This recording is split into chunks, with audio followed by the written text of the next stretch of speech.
Mari, nasa kanya na ang lahat. Kagandahan, kayamanan, ngunit hindi ang kalayaan. Napakaganda mo. Ang ganda ng leg mo. Ako lang ang pwedeng humawak dyan. Ayoko magkaroon ng anak. Anong ibig mong sabihin? Ikukulong mo ko pagkatapos kong manganak.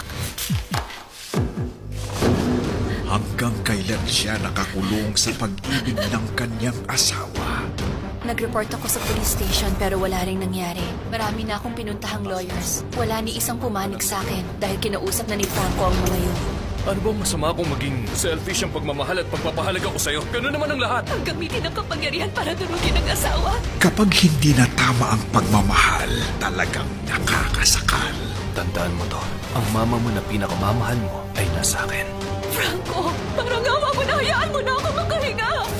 Sir, hindi namin makita si ma'am.